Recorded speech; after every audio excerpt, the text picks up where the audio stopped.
सही है। अब जितनी भी चीज़ें मैं बता रहा हूँ, जितने भी कॉन्सेप्ट मैं समझा रहा हूँ, सारी चीज़ें आपस में लिंक हो रही होंगी। स्टार्ट करते हैं जहाँ से ऑडिट स्टार्ट हुआ, सही है, और एकदम स्पीड से हम आगे बढ़ेंगे। एलिमेंट्स ऑफ ऑडिट, कहीं भी इंटरेस्ट तोड़ना मत कि यार ये हमने चीज़ पढ़ी हुई है। रिमेंबर कि तुमने पूरा ऑडिट पढ़ा हुआ है, तो अगर ये वर्कशॉप, ये पावर प्ले तुम्हें छोड़ के जाना है तो तुम इस पॉइंट पे जा सकते हो, सही है। अगर तुम्हें छोड़ के जाना है तो इस पॉइंट पे तुम जा सकते हो। तो जितनी भी चीज़ें मैं करवा रहा हूँ तुम लोगों को, सारी की सारी चीज़ें इस लिहाज से मैं डिलीवर करूँगा कि तुम लोग का अल्टीमेट पेपर जाके पास हो। देखो, हर स्टैंडर्ड, हर कॉन्सेप्ट डिस्कस नहीं हो सकता इन 2 दिनों में, ये क्लियर हो जाओ। लेकिन मैं एक ब्रॉडर पर्सपेक्टिव तुम लोग के साथ शेयर कर सकता हूँ कि तुम लोग किस डायरेक्शन के अंदर सोच सकते हो ताकि तुम उस चीज़ को रिस्पॉन्ड कर सको। बात समझ में आ रही है? सारे येस और नो बताते रहो, ठीक है? येस और नो बताते रहो सारे, और कोई भी सवाल है तो करते रहना साथ में, ठीक है? अच्छा जी, elements of audit, 3 party relationship. 3 party relationship, सबसे पहले शेयर होल्डर। सबसे पहले शेयर होल्डर इस दुनिया में आया, बिजनेस बनाया उन्होंने। बिजनेस चलाने के लिए उनके पास एक्सपर्टीज नहीं थी, तो उन्होंने मैनेजमेंट को हायर किया। मैनेजमेंट को हायर किया और ये कहा कि आप हमारे बिहाफ पे बिजनेस चलाएं। तो ये वाला रिलेशनशिप कौन सा हो गया? जल्दी से बता दो, फिजिकल वालों भी, ऑनलाइन वालों भी। प्रिंसिपल और एजेंट, ये वाला कॉन्सेप्ट क्लियर है आप लोगों को? ऑनलाइन वालों, ये वाला कॉन्सेप्ट क्लियर है? देखो, कॉन्सेप्चुअली क्लियर होना बड़ा जरूरी है, क्योंकि अब आई कैप पूछा एमसीक्यूज। सिंपल सी बात है, स्टेवर्डशिप, ठीक है। स्टेवर्डशिप वाला कॉन्सेप्ट भी है कि भाई ये स्टेवर्डशिप का कॉन्ट्रैक्ट एक तरीके से, स्टेवर्डशिप कहाँ से निकला है? स्टेवर्ड निकला है, जो शिप चलाता है ना, उसका जो हैंडल होता है उसको चलाने वाला स्टेवर्ड कहते हैं उसको, सही। तो उसके हाथ में कंट्रोल होता है, लेकिन क्या कश्ती उसके हाथ में उसकी होती है? कश्ती ओनरशिप में होती है? नहीं होती। उसके ऊपर एक जिम्मेदारी है, तो वो क्या है? एजेंट है। जिसकी शिप है उसका एजेंट है, और जिसकी शिप है वो क्या है? प्रिंसिपल है। तो इस स्टीवर्डशिप में क्या जिम्मेदारी है कि वो अकाउंटेबल रहेगा टूवर्ड्स प्रिंसिपल। तो कंपनी एक तरीके से उसका जहाज है, वो कंपनी को चला रहा है, और वो एट दी एंड अकाउंटेबल है किसको? प्रिंसिपल को। जैसे एक जर्नी होती है ना, वॉयज होती है, वॉयज खत्म हो जाती है, समंदर का जर्नी होती है, उसको वॉयज कहते हैं। तो वॉयज जब खत्म हो जाती है तो प्रिंसिपल के साथ हिसाब किताब होता है कि भाई किसका कार्गो था, क्या प्रॉफिटेबिलिटी बनी, क्या एक्सपेंस रहे, क्या एक्सीडेंट हुए, लेबर की क्या कॉस्ट थी, और एंड में खाता क्या बचा। समझ रहे हो? तो ये वो वाला कॉन्सेप्ट है। तो अब एग्जामिनर के पास बहुत मार्जिन है, एग्जामिनर एक अच्छे लेवल पे आपके सिलेबस को कवर कर सकता है, तो कोई भी चीज़ छोड़ना नहीं। नंबर 1, कोई भी चीज़ छोड़ना नहीं। नंबर 2, पेपर आता है 100 नंबर का। अब जो हमारी हालत है ना, हम 50 नंबर ले लें, ऐसा ही है। क्योंकि अभी भी मैसेज आ रहे हैं कि यार सर 10-15 दिन रह गए हैं, ऑडिट को हाथ तक नहीं लगाया। तो भाई अब तक किस चीज़ को हाथ लगा रहे थे? नहीं पता ना, सही है, क्योंकि उसने बताया नहीं ना और कौन से पेपर है। मुझे क्या पता किस पेपर को हाथ लगा रहे हो, सही है। तो बाबर आजम से अच्छी मेरी कवर ड्राइव है। 50 नंबर आपने लेने हैं, 50 नंबर आपने लेने हैं, उसमें से 10 नंबर है एमसीक्यूज के। और ये एमसीक्यूज आप तब क्लियर कर सकते हो जब आप कॉन्सेप्चुअली अच्छे हो। तो आई एम अज्यूमिंग कि तुम सब, क्योंकि तुम सब लोगों का इज्तिमाई मसला ड्राफ्टिंग का है, ईमानदारी से बताना तुम लोग का इज्तिमाई मसला ड्राफ्टिंग का है कि नहीं है? ऑनलाइन वालों ड्राफ्टिंग का है कि नहीं है? सही है। तो इसमें तो आपको 100% स्कोर करना चाहिए, क्योंकि कॉन्सेप्चुअली कोई मसला नहीं है। ऐसा है, कॉन्सेप्चुअली तो कोई मसला नहीं है। रिमेनिंग पेपर रह गया, इसका मतलब 100 में से 10 नंबर तो आपने ले लिए, 100 में से 10 नंबर ले लिए। अब आपने 40 नंबर लेने, कितने में से? 40 नंबर लेने 90 में से। 40 को डिवाइड करो ज़रा जल्दी 90 में से, कितनी परसेंटेज बन रही है? 40 डिवाइडेड बाय 90, ये बनी है 44.44। 44.44। आई कैप का पासिंग परसेंटेज क्या है कि कितने परसेंट से ज़्यादा मार्क्स होंगे तो आप पास हो गए? 50। ऐसा ही है। तो ये वाले मार्क्स तो मुफ्ते के हैं ना, तो आपका पासिंग रेशियो 50% से कम हो गया, 45% पे आ गया ऑलमोस्ट। सही है। तो इसलिए मैं कहता हूँ इससे पहली वाली जो अटैम्प्ट थी जिसमें उसने बोला पहली बार मैं एमसीक्यूज पूछूंगा, तो मेरा यही था कि यार इस अटैम्प्ट में ज़्यादा बच्चे पास होने चाहिए। मार्जिनली थे लेकिन इतना अच्छा रिजल्ट नहीं था जितना मैंने एक्सपेक्ट किया था। और सर अगर एमसीक्यू में 10 नहीं आए तो फिर after every August there is every February, ऐसा ही है, ऐसा ही है ना भाई, कि अगर आप वहाँ से भी पूरे नंबर ना ले सको इसका मतलब कॉन्सेप्ट, भाई देखो 70-80% तो स्कोर कर सकते हो ना, 70%-80% तो स्कोर कर सकते हो ना। जब आपके एमसीक्यूज देखे मैंने तो 10 के 10 मेरे सही हो गए, उसमें भी एक जवाब पे फड्डा चल रहा था किसी और फैकल्टी से भी, और बच्चे कमेंट में लिख रहे थे सर इस जवाब को रिकंसिडर करें। मैंने उनको एक्सप्लेन किया, although I was not obligated to, but मैंने उनको एक्सप्लेन किया कि मेरा इसके अंदर क्या रैशनल था। और फिर जब आई कैप का आंसर आया तो 100% वो मैच था, कॉन्सेप्चुअली मैं सही था। हो सकता है जिसने वो आंसर लिखा हो सोच कोई और होगी, डायरेक्शन कोई और होगी, लेकिन आई कैप जिस तरह वो पूछना चाह रहा था तो वो कुछ और था। तो भाई 70-80% तो आपका सही होना चाहिए क्योंकि इज्तिमाई मसला आपका ड्राफ्टिंग है, सही है। और ये वाला इसके अंदर भी कोई 70% आप कह लो ऑडिट प्रोसीजर है,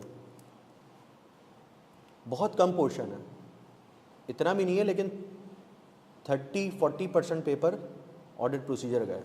बाकी पे दूसरे एरियाज भी तो कवर करने हैं उसने।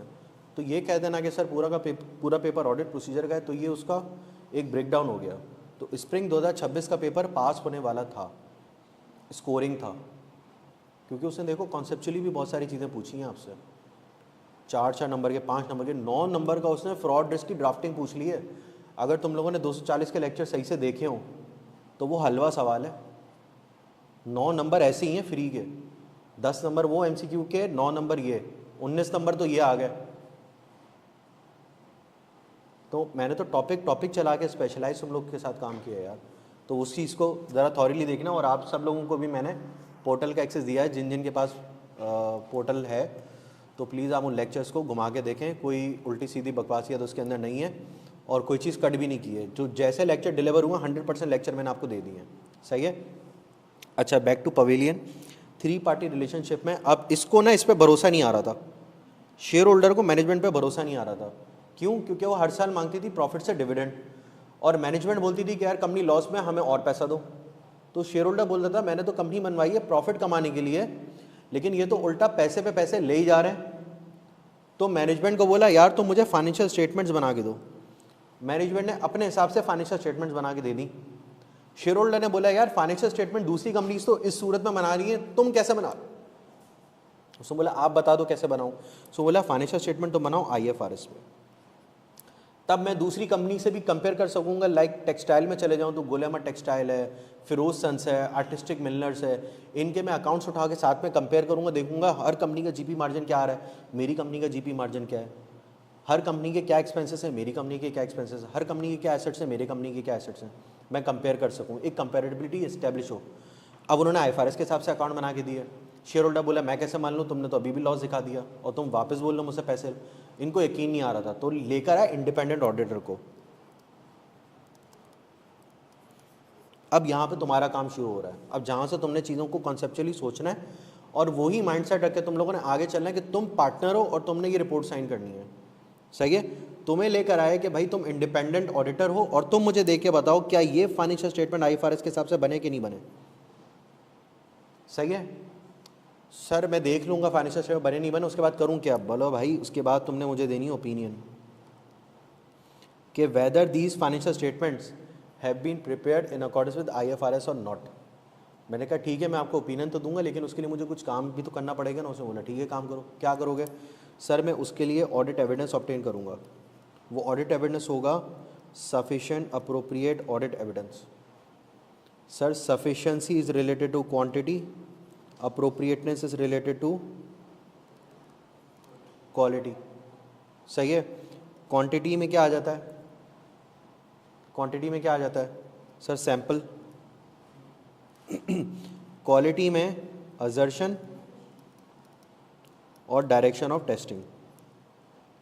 असर्शन जो बैलेंस शीट और P&L की असर्शन है, completeness, rights and obligation, valuation और P&L की कट ऑफ, एक्यूरेसी, ये सब क्लियर है ना। ये मुझे बताने की जरूरत तो नहीं है ना यार असर्शंस को, ठीक है।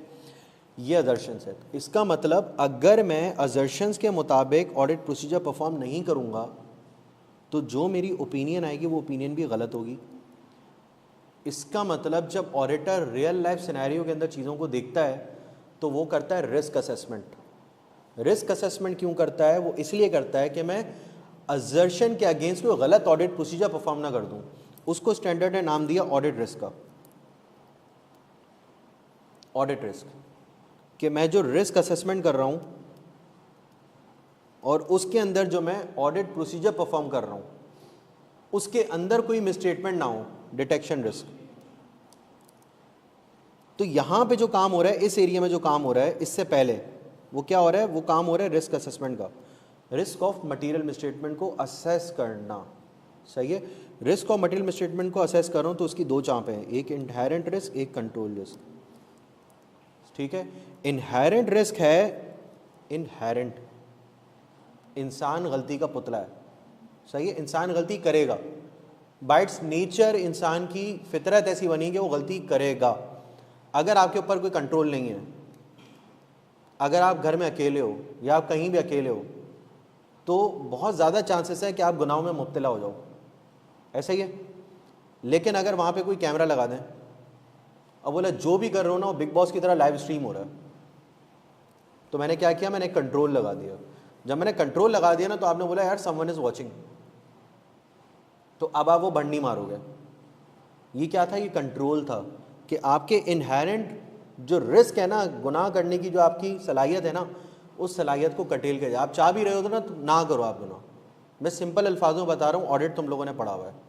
सही है, जब मैंने कंट्रोल लगा दी ना तो तुम्हारे इनहेरेंट रिस्क को मैं कंट्रोल नहीं कर रहा हूँ, मैं overall risk of material misstatement को कंट्रोल कर रहा हूँ। और यहाँ से सवाल उठ के आ भी सकता है, इस एरिया से उसने MCQ भी पूछे हैं और उसने नीचे थ्योरी में 4 नंबर का सवाल भी पूछा लास्ट टाइम में। सही है, तो अगर कोई पूछे कि क्या तुम इनहेरेंट रिस्क को कम कर सकते हो, इनहेरेंट रिस्क को कम कर सकते हो, यस और नो? इनहेरेंट रिस्क को कम, भाई इनहेरेंट रिस्क को मैं कम नहीं कर सकता लेकिन इसके इफेक्ट को कंट्रोल कर सकता हूं। इसका इफेक्ट क्या है? रिस्क ऑफ मटेरियल मिसस्टेटमेंट के ऊपर। और उसको कैसे कंट्रोल कर सकता हूं? कंट्रोल रिस्क के थ्रू, इंटरनल कंट्रोल्स के थ्रू।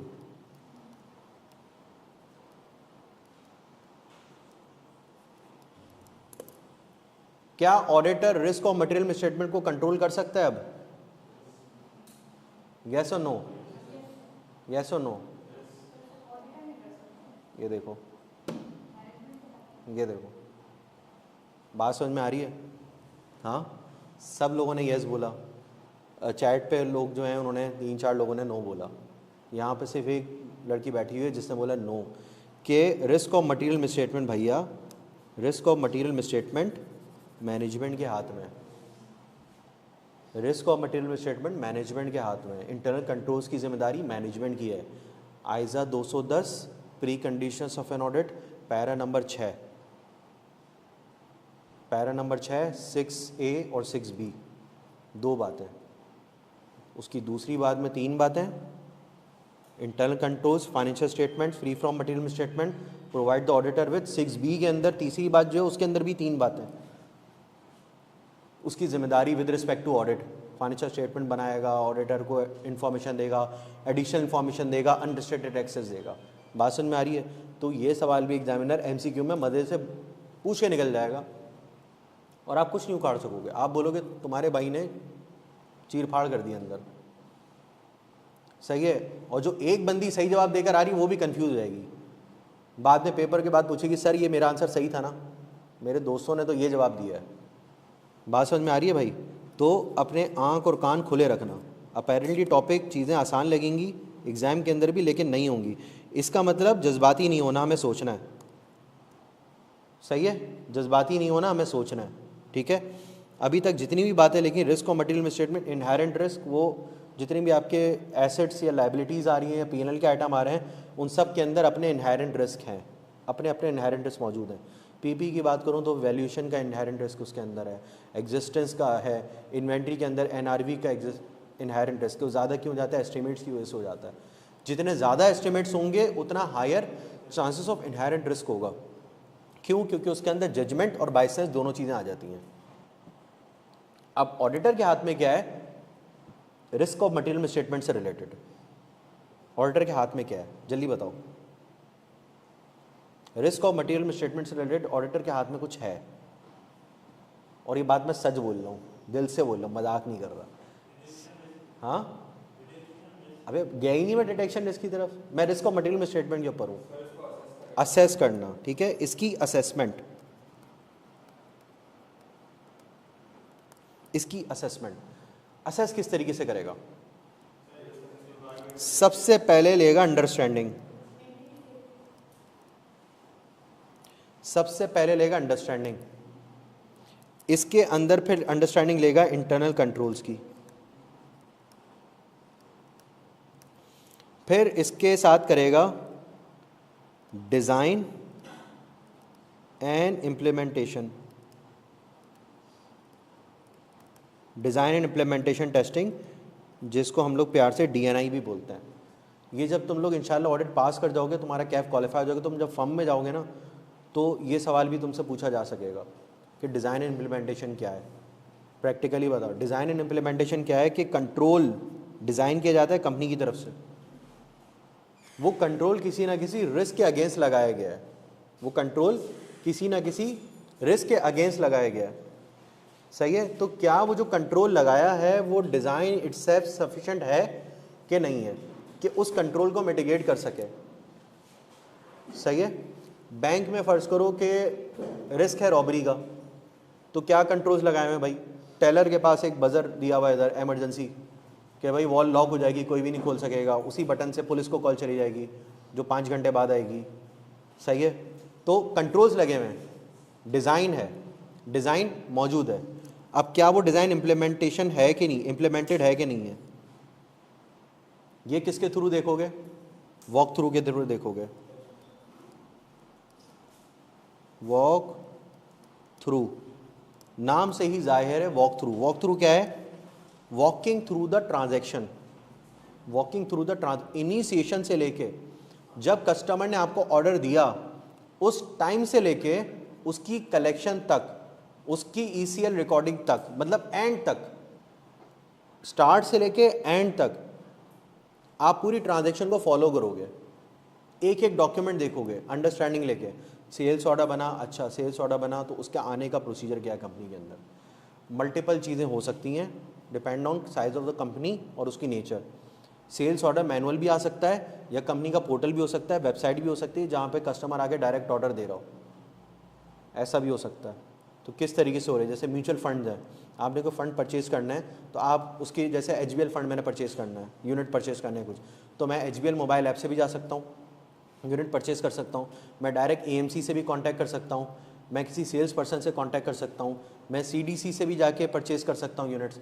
तो मल्टीपल चीज़ें हैं जहाँ से जाके मैं परचेज़ कर सकता हूँ। तो हर साइकिल की अपनी अंडरस्टैंडिंग होगी एक अलग, अपने कंट्रोल्स अलग होंगे, अपने रिस्क भी अलग होंगे, सही है। तो हर कंट्रोल किसी ना किसी रिस्क के अगेंस्ट लगाया, तो ऑडिटर पहले देखेगा कि कंट्रोल का डिज़ाइन अप्रोप्रिएट है भी कि नहीं है उस रिस्क के अगेंस्ट, फिर देखेगा कि उस कंट्रोल को इम्प्लीमेंट किया है कि नहीं किया through walk through.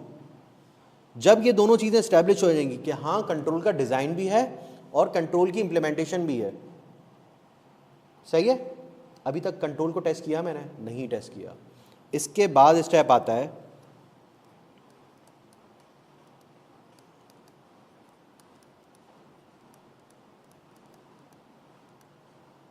Operating effectiveness. This is called test of controls.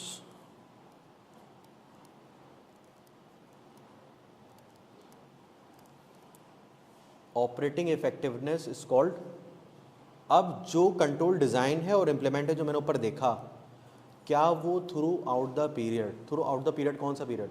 आपका जो ऑडिट पीरियड है, फर्स्ट करो 1 जनवरी से लेकर 31 दिसंबर तक आपका ऑडिट पीरियड, तो through out the audit period क्या वो कंट्रोल इम्प्लीमेंटेड था या नहीं था? अगर नहीं था तो इसका मतलब आप कंट्रोल्स पर रिलायंस नहीं ले सकते, सही है। या तो इम्प्लीमेंट ही इफेक्टिव ही नहीं था थ्रू आउट द पीरियड, या फिर कुछ पोर्शन इफेक्टिव था, लेट से लास्ट के 3 मंथ में इफेक्टिव रहा, जिसकी आपने अंडरस्टैंडिंग एज ऑन पे ली है, हमने सैप लगा लिया, ये कर दिया, वो कर दिया, चमत्कार हो गया, तो आपने बोला कि ठीक है यार इतनी अच्छी चीज़ें आपने लगा दी हैं, तो ये बताओ ये सिस्टम आपने इम्प्लीमेंट कब किया, कंट्रोल इम्प्लीमेंट कब किया है? वो बोलेगा 1 जुलाई 2025 को इम्प्लीमेंट किया था, आप ऑडिट करो 31 दिसंबर 2025 ईयर एंड का, 12 महीने, इसका मतलब 6 महीने वो कंट्रोल था ही नहीं। तो आप क्या कंट्रोल पे रिलायंस प्लेस करोगे? नहीं करोगे। समझ रहे हो कि वो through out the period effective नहीं था। प्रैक्टिकली स्पीकिंग कुछ फर्म्स की अपनी पॉलिसीज़ हैं, वो कहते हैं कि 60 to 70% ऑपरेटिंग इफेक्टिवली होना चाहिए। जैसे PwC है वो कहती है 70% ऑपरेटिंग इफेक्टिवली होना चाहिए। दूसरी फर्म्स हैं वो कहते हैं थ्रू आउट द पीरियड होना चाहिए।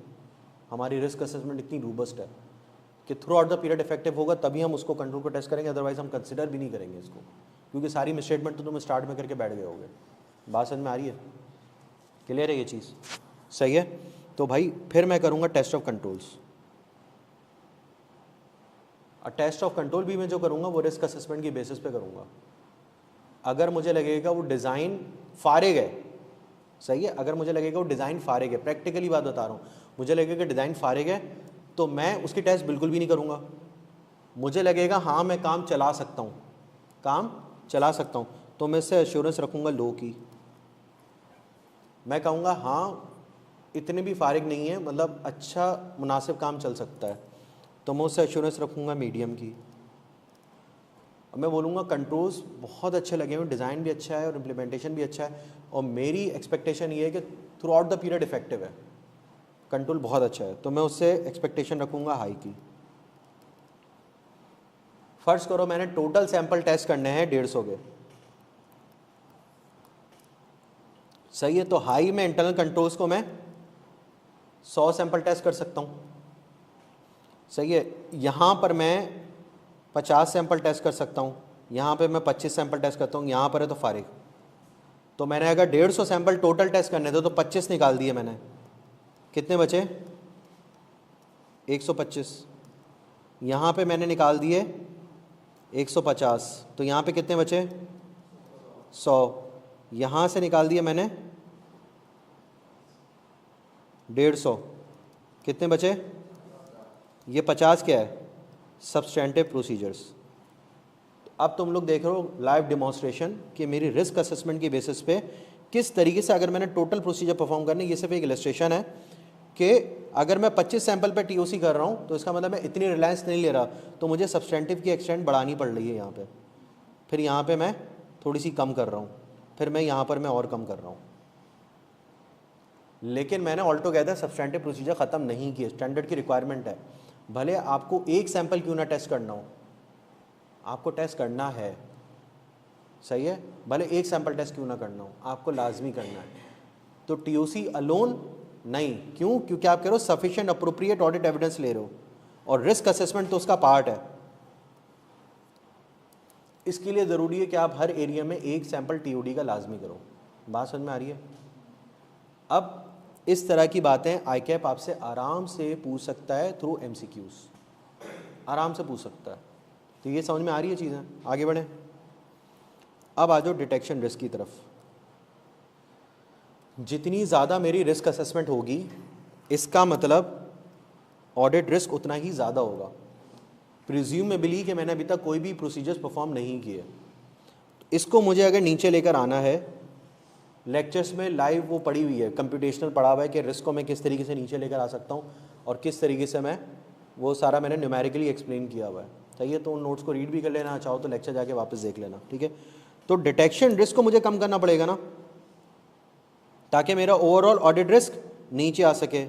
By the way audit risk अगर मैं सिंपल अल्फाजों में एक्सप्लेन करूं तो ऑडिट रिस्क क्या है?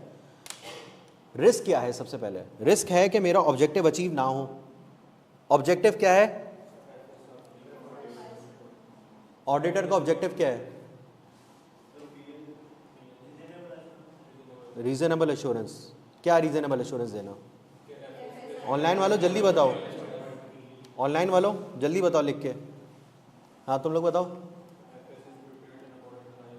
ये ऑब्जेक्टिव है, ये ऑब्जेक्टिव है, कंफर्म श्योर, ये ऑब्जेक्टिव है ऑडिटर का ऑब्जेक्टिव, श्योर यही है। इसका मतलब अभी भी बहुत नैरो सोच रहे हो, बहुत नैरो। मैंने स्टार्ट क्या किया? रीजनेबल एश्योरेंस, बिल्कुल, लेकिन अभी भी तुम कॉन्सेप्चुअली क्लियर नहीं हो। ऑडिटर को हायर इसलिए किया है कि भैया ये फाइनेंशियल स्टेटमेंट मैनेजमेंट ने बनाया है, तुम ऑडिटर हो और तुम बताओ क्या ये फाइनेंशियल स्टेटमेंट आईएफआरएस के हिसाब से बने कि नहीं बने, बने हैं कि नहीं बने। ऑडिटर का ऑब्जेक्टिव ये नहीं है कि फाइनेंशियल स्टेटमेंट आईएफआरएस के हिसाब से बने। ऑडिटर का ऑब्जेक्टिव ये है कि बेस्ड ऑन द प्रोसीजर अगर मैं ये कंक्लूड करता हूं कि फाइनेंशियल स्टेटमेंट आईएफआरएस के हिसाब से नहीं बने तो मैं बोलूंगा नहीं बने, और अगर फाइनेंशियल स्टेटमेंट आईएफआरएस के हिसाब से बने तो मैं बोलूंगा फाइनेंशियल स्टेटमेंट आईएफआरएस के हिसाब से बने। कंफ्यूजिंग? कंफ्यूजिंग? मैं न्यूट्रल हूं, मैं इंडिपेंडेंट हूं। सही है? आप घर में बड़े बहन भाई हो, अम्मा अब्बा आपको छोड़ के चले गए कि घर की सरबराही आपने करनी है जब तक हम घर पे नहीं है, तो अगर आपके छोटे बहन भाई घर फैलाएंगे तो आप अम्मा अब्बा को बता दोगे इन्होंने बदतमीजी की है। अगर वो सही रहें तो बोलोगे आप सही रहें, कोई बदतमीजी नहीं थी। आपका ऑब्जेक्टिव क्या है? सरबराही और एक्यूरेटली रिपोर्ट करना कि क्या हुआ है। Accurate reporting, true and fair view, true and fair view आपने देना है। तो इसका मतलब ऑडिटर का ऑब्जेक्टिव ये नहीं है कि फाइनेंशियल स्टेटमेंट आईएफआरएस के हिसाब से बने। ऑडिटर का ऑब्जेक्टिव ये है कि नहीं बने बता दो, बने हैं बता दो, मेरी जात पे क्या फर्क पड़ रहा है। What goes of my father? Anything goes of my father? No, कुछ भी नहीं जाता, तो मैं बता दूंगा उसको। तो ऑडिटर का ऑब्जेक्टिव क्या है भाई? कहाँ गया? ये रहा, यही है। हाँ, कि क्या financial statement is equal to IFRS और not. Financial are is equal to IFRS और नॉट। ये वाली चीज क्या है?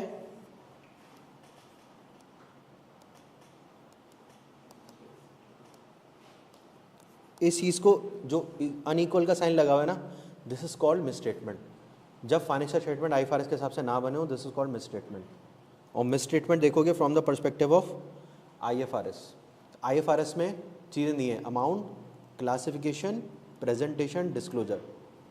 सो अगर मैं इसको कन्वर्ट करूँ डेफिनेशन में, any amount, classification, presentation, disclosure which is required by IFRS is not been presented in the financial statement is called misstatement. कि वो रिक्वायरमेंट जो आईएफआरएस की है अगर वो फाइनेंशियल स्टेटमेंट्स में नहीं लगी उस तरीके से तो वो कहलाती है मिसस्टेटमेंट। अमाउंट, इसका मतलब अमाउंट, क्लासिफिकेशन क्यों? क्योंकि भाई कोवेनेंट ब्रीच हो गए, आपकी current non current liability current liability में आ जानी चाहिए, बोरिंग जो आपने बैंक से ली है। अगर नहीं हो तो क्लासिफिकेशन रिस्क है, यूज़र मिसलीड हो सकता है। तो क्या ये क्वांटिटेटिव स्टेटमेंट है? नहीं, लोन का अमाउंट तो सही मेजर हुआ है भाई। क्लासिफिकेशन का मसला है तो ये क्वालिटेटिव है। कोवेनेंट ब्रीच हो गए, डिस्क्लोजर गायब हो गया, कंपनी प्लास्टिक शॉपर बनाती है, गवर्नमेंट सोच रही है आगे बैन कर दे, तो कंपनी को ये ऑल्टरनेटिव मीन सोचने चाहिए।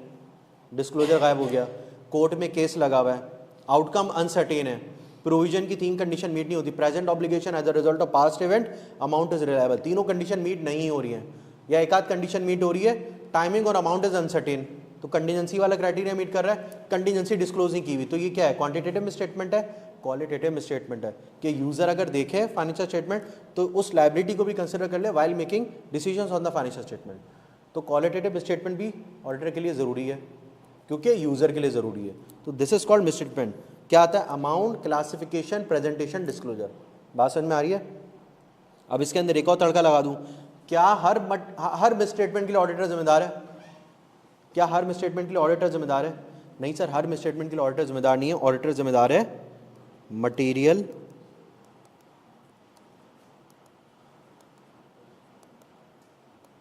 मिसस्टेटमेंट के लिए। What is material?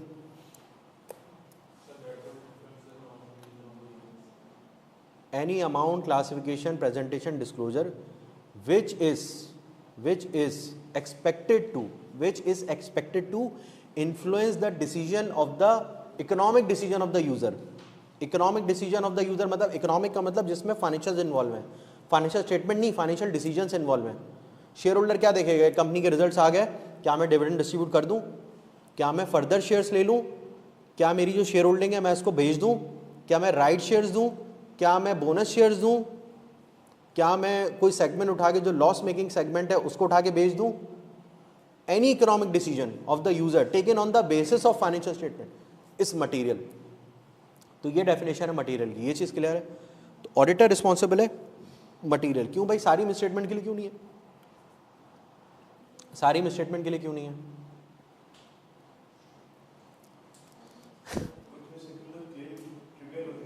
हाँ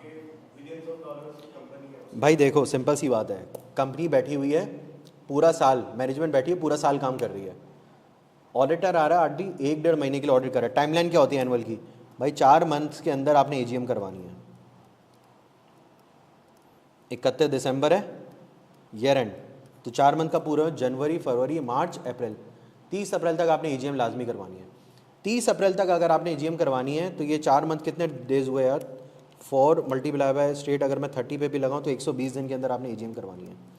120 दिन के लिए एजीएम करवाने के लिए प्रैक्टिकली बता रहा हूं कि आपको 21 दिन पहले तो नोटिस देना है एजीएम का, ऐसा ही है लॉ में ये पड़ा है, तो बचते 99 डेज। 7 दिन पहले आपकी बोर्ड मीटिंग होनी चाहिए, 92। ऑडिट कमेटी सोचो बहुत ही ज़्यादा प्रोफेशनल चल रहे हैं भाई, ऑडिट कमेटी भी 7 दिन पहले हो, बोर्ड भी 7 दिन पहले हो, तो यहाँ से ये भी निकाल दो, कितने बचे। मैं तो कैलकुलेटर से चलता हूँ, 2 + 2 भी मैं 4 करके देखता हूँ, ज़िंदगी से इतना भरोसा उठ चुका है मेरा। कितने हुए भाई, फिर भी पूछ रहा हूँ, लानत है यार, 85 सॉरी यार, ये 85 डेज़ हैं। अब ये 85 डेज़ पहले एजीएम से तो इनिशियल हो रहे हैं, 85 डेज़ पहले तो इनिशियल हो रहे हैं, या रिपोर्ट इनिशियल हो रहे हैं और यहाँ पर आके बोर्ड के बाद रिपोर्ट साइन हो रही है। बात समझ में आ रही है। तो इससे पहले ड्राफ्ट गया होगा मैनेजमेंट के पास फाइनेंशियल स्टेटमेंट्स का, तो 10 दिन तो मैनेजमेंट को भी चाहिए ड्राफ्ट देखने के लिए, डिस्कशन करने के लिए। तो 85 में से मजीद में 10 दिन निकाल दूँ, कितना बचता है, 75 बचता है। 75 बचता है तो कोई 1.5-2 हफ्ते तो फर्म में भी चाहिए रिव्यू के लिए, पार्टनर डायरेक्टर, भाई इतना टाइम तो मैं भी ले लेता हूँ ना, 2 दिन ऑन एन एवरेज तो लेता हूँ फाइनल डिलीवरेबल्स को रिव्यू करने के लिए, और थ्रू आउट द पीरियड भी इन्वॉल्व रहता हूँ। तो मैं यहाँ से 14 दिन निकाल दूँ फर्म के लिए, कितने बचते हैं, 61 डेज़। यहाँ से मैंने मज़ीद निकाल दिया ना यार, 14 दिन मज़ीद निकाल दिए, 14 दिन मज़ीद निकाल दिया, तो कितने बचते हैं, 61 डेज़ बचते हैं। पहला ड्राफ्ट आने में भी टाइम लग जाता है, क्लोजिंग पीरियड होता है ना, तो समझो ईयर एंड के 2 हफ्ते बाद तो ड्राफ्ट आता है कि भाई ये हमारा ड्राफ्ट है। उससे पहले टीम अंडरस्टैंडिंग पे काम करती है, वॉक थ्रू इंटरनल कंट्रोल्स पे काम करती है। तो 2 हफ्ते मतलब क्या हो गया, 14 दिन हो गए, 47 डेज़ हो गए।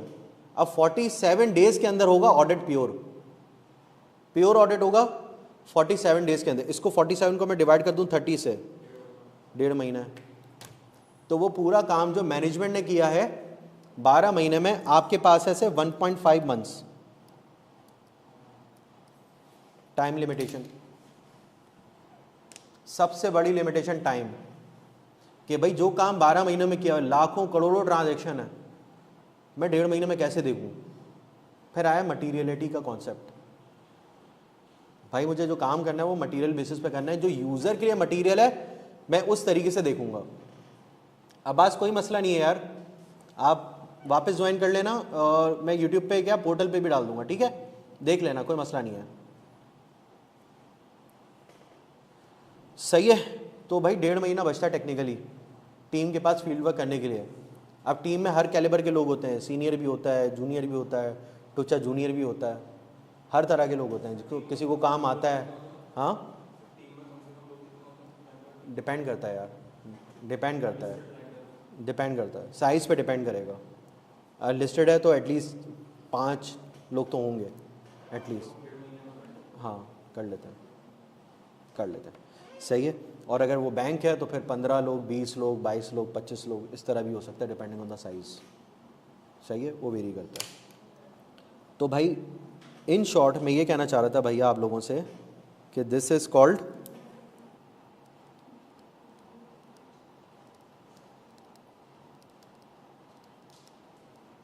inherent limitations of the audit, nature of financial statement, nature of audit procedure और time and cost। ऐसा ही है, 3 है ना।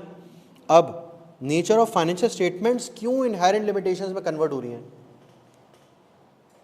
नेचर ऑफ फाइनेंशियल स्टेटमेंट क्यों इनहेरेंट लिमिटेशन में कन्वर्ट हो रही है, जल्दी से बताओ। पढ़ लिया ना ऑडिट सारा, बच्चों जल्दी से बताओ, ऑनलाइन वालों देखो कोई भी चीज़ पूछ सकता है एग्जामिनर, एमसीक्यू में बहुत मार्जिन आ गया, छोटी से छोटी चीज़ डिटेल इंपॉर्टेंट है तुम लोग के लिए। फाइनेंशियल स्टेटमेंट के अंदर इनहेरेंट लिमिटेशंस क्यों आ जाती हैं भाई, एस्टिमेट्स इन्वॉल्व है, जजमेंट इन्वॉल्व है, and that could be subject to biasness. क्यों नहीं बोला अहमद, सब कवर कर लिया? क्या कर लिया कवर यार? इनहेरेंट लिमिटेशंस, फाइनेंशियल स्टेटमेंट्स, उसके अंदर एस्टिमेट्स इन्वॉल्व हैं, जजमेंट्स इन्वॉल्व हैं, which are subject to management biasness. Management उसको अपने पर्पस के लिए यूज़ कर सकती है। जब भी सेपरेट स्टैंडर्ड आया आपका ऑडिटिंग, अकाउंटिंग, एस्टिमेट्स, वो बहुत जल्द मुझे लग रहा है कैफे में भी वो डाल देगा, बहुत जल्द डाल देगा, ज़रूरी है, बहुत ज़रूरी है। सही है। फिर audit procedure, why audit procedure is counted for inherent limitation? Sampling होती है, मटीरियलिटी होती है, ऑडिटर की अपनी भी जजमेंट होती है। टाइम एंड कॉस्ट, भाई टाइम लिमिटेड है और जाहिर सी बात है ऑडिट फीस को इतनी ल्यूक्रेटिव होती नहीं है। सही है। वो 1.5-2 महीने में आपने ऑडिट करना है, आप क्या इतनी फीस लोगे? तो इतना आसान भी नहीं है। कंपनी के पर्सपेक्टिव से देखो, ये तुम लोग की किताबों में लिखा हुआ है कि कंपनी इसको एक एक्स्ट्रा कॉस्ट, एक एक्स्ट्रा बर्डन फील करती है। सवाल दे सकता है एग्जामिनर, ये सवाल वो दिया भी है माजी में कि कंपनी इसको, तुम्हारा दोस्त है जो कि काम करता है सीएफओ पोजीशन पे, मैनेजर फाइनेंस पोजीशन पे, और वो कह रहा है कि भैया ये तो एक एक्स्ट्रा बर्डन है जो कि रेगुलेटर ने डाल दिया है, वरना ऑडिट की कोई रिक्वायरमेंट होती ही नहीं। क्या वैल्यू ऐड होती है इससे? कुछ भी नहीं होती। लिख लो अपने पास, फिर आप अपने दोस्त को समझाओगे ऑडिट क्यों ज़रूरी है। आया हुआ सवाल इस तरह का पास पेपर में मिल जाएगा आपको, सवाल आया हुआ है। अटैम्प बहुत पुरानी है, मुग़ल आज़म के ज़माने की अटैम्प थी कोई। हाँ, लेकिन मुझे लग रहा है अब ICAP का एग्जामिनर जो है ना उन्हीं पास पेपर्स को घुमा रहा है, पुराने वाले, क्योंकि अब उसका कॉन्सेप्चुअली टेस्ट करना है। पहले ऐसे सवाल आते थे, अब नहीं आते। अब पेपर की टेक्निक थोड़ी सी चेंज हो गई है, तो वहीं से MCQs भी बनाएगा और वहीं से चीज़ें भी उठा के पूछेगा। सही है। एडवांटेजेस ऑफ ऑडिट जो कि दिया हुआ है, मेरे नोट्स के अंदर ही दिया हुआ है आपको, तो वह आप उसको बता सकते हो। भाई देखो, कंपनी के पर्सपेक्टिव से सोचो ना, उसके लिए तो एक एक्स्ट्रा बर्डन है ना। वो नॉर्मल काम भी कर रही है और बच्चे भी आगे बैठ रहे हैं, वो ऑडिट सिखा भी रहा है उनको। आप अंडरस्टैंडिंग लोगे क्लाइंट से, तो इफेक्टिवली आप उसके बिजनेस को किससे समझ रहे हो? क्लाइंट से ही समझ रहे हो ना। तो वो अपने काम को रोकेगा और आपको अंडरस्टैंडिंग देगा, तो उसका काम भी सफ़र होगा। फिर आप उससे सवालात भी करोगे, तो वो पूछेगा आपसे, भाई FR1 कहाँ से पढ़ के आए हो तुम? FR2 किससे पढ़ लिया तुमने? ऑडिट आता भी है कि नहीं आता? किससे पढ़ लिया ऑडिट? भाई ये नहीं होता, ये ऐसे प्रोसीजर होते हैं। सही है, आपसे पढ़ लिया। फिर वो पूछेगा, भाई सुपर ओवर देखा था ऑडिट का? तुम बोलोगे नहीं देखा था, तो बोले जा देख कर आ, क्योंकि तुम्हें पता ही नहीं है क्या प्रोसीजर करना है। सही है, उसको भी पता होगा ना यार। सही है। अच्छा, तो भाई अंडरस्टैंडिंग तुम किससे लोगे? मैनेजमेंट। तो ये पूरा एक अवेलेबल है उसके अंदर। ठीक है जी।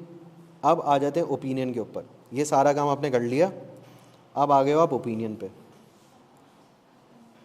क्या ओपिनियन, फाइनेंशियल स्टेटमेंट क्या IFRS के हिसाब से बने नहीं बने? अगर बने हैं तो आप कह दोगे कि हाँ बने हैं। रिस्क क्या है कि अगर नहीं बने आप कह दो बने हैं। उसके अंदर रिस्क ये है कि आप मटेरियल मिसस्टेटमेंट डिटेक्ट नहीं कर सके थ्रू योर ऑडिट प्रोसीजर। इस पे भी ICAP सवाल पूछ चुका है कि मटेरियल मिसस्टेटमेंट है, ऑडिटर ने पहले तो मिसस्टेटमेंट है, सिनेरियो बनाया है ICAP ने। सिनेरियो क्या बनाया कि आप ऑडिट कमेटी के चेयरमैन ने आपको बुलाया और बोला ये मिसस्टेटमेंट डिटेक्ट हुई है, फ्रॉड हो गया है। उसी पीरियड में फ्रॉड हुआ है जिस पीरियड की आपने ऑडिट रिपोर्ट साइन करके दी है। सही है, उसी पीरियड में फ्रॉड हुआ है जिस पीरियड की आपने ऑडिट रिपोर्ट साइन करके दी है। आपकी ऑडिट रिपोर्ट क्लीन है, उसके अंदर इसका कोई तस्करा नहीं है। केयर टू एक्सप्लेन, तो आप क्या एक्सप्लेन करोगे? ये भी लिख लो। एक मिस स्टेटमेंट डिटेक्ट हो गई, ये सोचना है इस पे ना। अबे घूंचू, लिख तो सही। मैं बोल रहा हूँ कि उसी पीरियड के अंदर फ्रॉड हुआ है जिस पीरियड का तुमने ऑडिट किया। सब्सिक्वेंट इवेंट कहां से आ गया? हाँ, उसी पीरियड में फ्रॉड हुआ है। अब बोर्ड आपसे पूछ रहा है, आपने तो भैया ऑडिट रिपोर्ट साइन कर दी है कि सब सही है, रीजनेबल एश्योरेंस दे दी है, फ्रॉड कहां से आ गया? ये सवाल कहां से उठकर आया है? फ्रॉड के स्टैंडर्ड से आया है, फ्रॉड के स्टैंडर्ड से आया है। अब मेरी बहन ज़ारा ये फरमा रही है कि auditor is not responsible for fraud detection. सही कह रही है गलत कह रही है? सही कह रही है गलत कह रही है? सही कह रही है गलत कह रही है? सही कह रही है। वो कह रही है auditor is not responsible for fraud detection. अब मेरी बहन आपसे एक सिंपल सा सवाल है, सब्र कर लेना यार, मेरी बहन आपसे सिंपल सा एक सवाल है,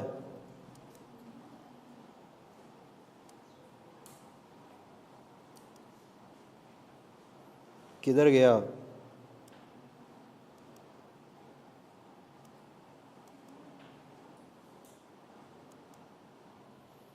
आयजा 240 के नोट्स खोल रहा हूं मैं आपके सामने। हेडिंग देखो क्या है, हेडिंग क्या है ज़ारा, what is the heading? The auditor's responsibilities relating to fraud in an audit of financial statements.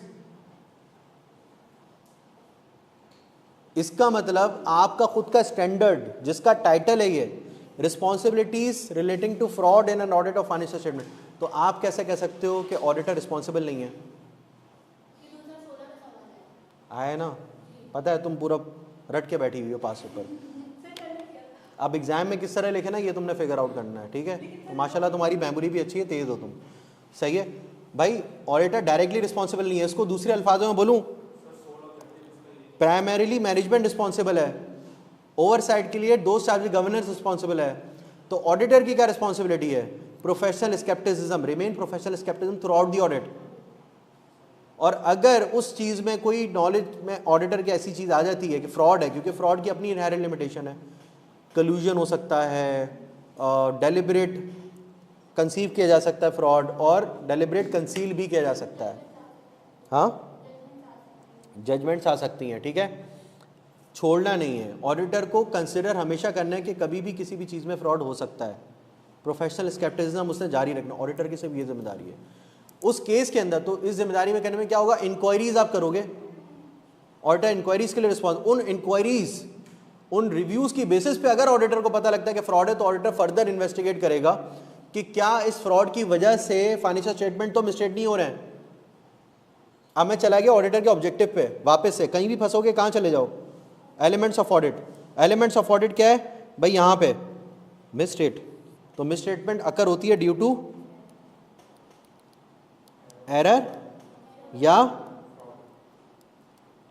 Fraud.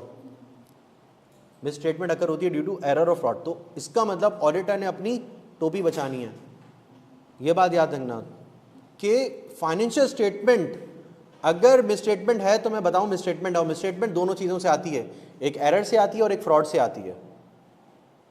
तो अगर कोई मटेरियल फ्रॉड है, ऑडिटर ऑल्दो फ्रॉड के लिए जिम्मेदार नहीं है लेकिन मटेरियल मिसस्टेटमेंट के लिए तो जिम्मेदार है ना, and misstatement can occur either due to fraud और एरर। तो आप कह ही नहीं सकते कि ऑडिटर रिस्पॉन्सिबल नहीं है। बात समझ में आ रही है, ये बात क्लियर है? अब बैक टू दैट क्वेश्चन। अब वो बोर्ड का चेयरमैन आपको बुला के बोलता है जिस पीरियड का आपने ऑडिट किया उसी पीरियड के अंदर फ्रॉड हुआ है, अब क्या बोलोगे उसको? वही चीज़ें चिपका दोगे, management is primary responsible, fraud की इनहेरेंट लिमिटेशन होती हैं और बोर्ड की ओवरसाइट रिस्पॉन्सिबिलिटी है, ऑडिटर की रिस्पॉन्सिबिलिटी सेकेंडली आ जाती है, प्रोफेशनल स्केप्टिज्म को मेंटेन करना, इंक्वायरीज करना, and during the course of our audit procedure हमें कोई ऐसी चीज़ पता नहीं लगी। क्यों पता नहीं लगी? Due to inherent limitations. ये पूरा स्केच तो हमारे सामने बन गया पॉइंटर फॉर्म में। हाँ सर हिला रहे हो, लेकिन अगर मैं बोलूँगा ना ड्राफ्ट करो तो कोई बंदा 2 लाइनों से आगे नहीं बढ़ पाएगा। अभी जब मैं बता रहा हूँ ये फ्लो है तो आप लोग बोल रहे हो हाँ हाँ सही है, मुंडी हिलाने का, तो आप लोग मुंडी हिला रहे हो। आप स्केच तो बनाओ अपने पास कि भाई प्राइमरी रिस्पॉन्सिबल नहीं है, प्राइमरीली रिस्पॉन्सिबल नहीं है, मैनेजमेंट रिस्पॉन्सिबल है प्राइमरीली, और बोर्ड रिस्पॉन्सिबल है ओवरसाइट के लिए, बोर्ड रिस्पॉन्सिबल है ओवरसाइट के लिए। ड्राफ्टिंग नहीं कर रहा मैं, स्केच बनवा रहा हूं इसका। स्केच जब स्केच सामने होगा तो आप खुद बोलोगे ड्राफ्टिंग हो जाएगी। हमारा मसला ये हमारे सामने स्केच नहीं होता ना, एक पूरी पिक्चर नहीं होती। स्टार्ट मैंने किससे किया? मैनेजमेंट प्राइमरी रिस्पॉन्सिबल है, बोर्ड ओवरसाइट के लिए रिस्पॉन्सिबल है, ऑडिटर रिस्पॉन्सिबल है, ऑडिटर रिस्पॉन्सिबल है। इधर चले जाते हैं भाई, ये लो, maintain professional scepticism throughout the audit where necessary consider need to emphasise more on third party evidence, use of expert, discuss among engagement team. तो आप यहाँ पे लिख दो maintain professional scepticism throughout the audit, और understanding of management controls for prevent, detect, correct misstatement due to fraud, and how those charged with governance oversee those responsibilities of management. Auditor की सिर्फ ये 2 जिम्मेदारियां हैं, बात समझ में आ रही है? प्रोफेशनल स्केप्टिसिज्म और दूसरी understanding of management controls, inquiry करना दोस्त विद गवर्नेंस के प्रोसेस के ऊपर, मैनेजमेंट के अपने प्रोसेस के ऊपर, कोई एलिज फ्रॉड हुआ है या कोई सस्पेक्टेड फ्रॉड है या कोई कंफर्म फ्रॉड है, उसकी इंक्वायरी, उसकी इन्वेस्टिगेशन, मैनेजमेंट ने क्या किया, क्या एक्शंस लिए उसके अगेंस्ट, ये चीज़ करना। सबसे पहले अंडरस्टैंडिंग को एक्सटेंड करेगा, 315 में जो अंडरस्टैंडिंग है उसको एक्सटेंड करेगा फ्रॉड की अंडरस्टैंडिंग पे, लिखा हुआ बोर्ड पे।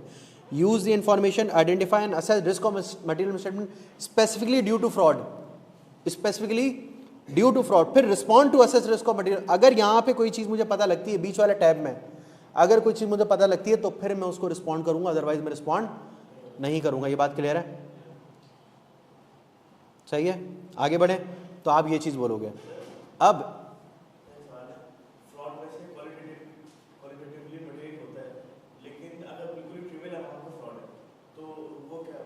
ट्रिवियल अमाउंट का फ्रॉड है, सही है, बड़ा अच्छा सवाल है कि भाई फ्रॉड हुआ है लेकिन नीचे अमाउंट का फ्रॉड हुआ है, मटीरियलिटी से भी नीचे काफ़ी, ठीक है, बहुत नीचे है, तो वो आपके लिए वैसे ही मटीरियल है। लेकिन अगर आपकी नॉलेज में आ जाए, लेकिन अगर आपकी नॉलेज, क्योंकि फ्रॉड होता है वहाँ पे जहाँ पे कंट्रोल वीकनेसेस हों, आपने तो कंट्रोल्स असेस किए थे और अगर उन कंट्रोल्स के असेसमेंट के बाद आपकी कंट्रोल की असेसमेंट थी इफेक्टिव, फर्ज करो कंट्रोल की असेसमेंट थी इफेक्टिव और आपने कंट्रोल्स पे भी रिलायंस ली थी, फिर भी उस एरिया के अंदर अगर फ्रॉड हो गया तो इसका मतलब कंट्रोल गैप एग्जिस्ट करता था। अब तुमने इतना टेक्निकल सवाल पूछ लिया ना तो अब फंसोगे। कंट्रोल गैप एग्जिस्ट करता था, इसका मतलब आपने यहाँ पर जो अंडरस्टैंडिंग ली थी उस अंडरस्टैंडिंग के अंदर थोड़ा सा गैप था, और एज पर ISA 330 respond to assess risk of material misstatement, तो जहां भी अब इस स्टेज पर आपको एक रिस्क नजर आ गया, एडिशनल इंफॉर्मेशन मिली, जो आप प्रायर अंडरस्टैंडिंग आपने ली थी आप उस पर वापस से चले गए और फिर आपको पता चला कि यार ये कंट्रोल गैप तो मेरी अंडरस्टैंडिंग फेज में था ही नहीं, वरना मैं कंट्रोल पे इतनी एश्योरेंस थोड़ी लेता, हाई एश्योरेंस लिए तो मैं रिलायंस कम कर देता, रिलायंस कम कर देता इसका मतलब मैं सब्सटेंटिव की एक्सटेंट बढ़ा देता, तो risk of material misstatement revise करोगे। ये स्केच बना लो भाई, आता है ये पेपर में, कैफ में भी पूछेगा, फाइनल में पूछेगा, सही है। नया आपको एविडेंस मिला, नई इंफॉर्मेशन मिली, आप जाओगे रिस्क ऑफ मटेरियल मिसस्टेटमेंट को रिवाइज करोगे, फर्दर ऑडिट प्रोसीजर्स परफॉर्म करोगे based on your revised risk assessment, further audit procedure perform करोगे based on your revised risk assessment. बात समझ में आ रही है? लिख लो भाई।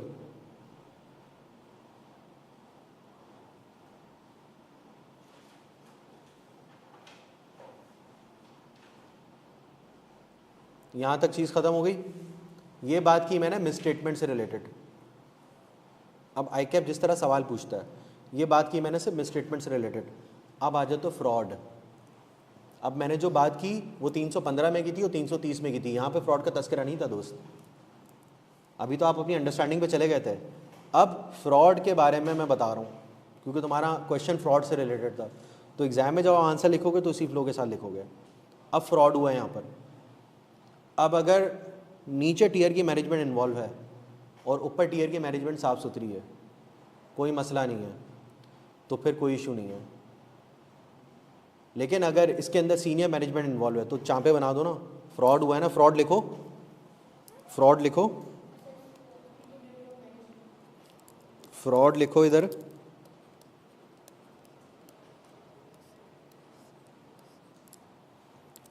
सीनियर मैनेजमेंट इन्वॉल्व, यस और नो। अगर सीनियर मैनेजमेंट इन्वॉल्व नहीं है तो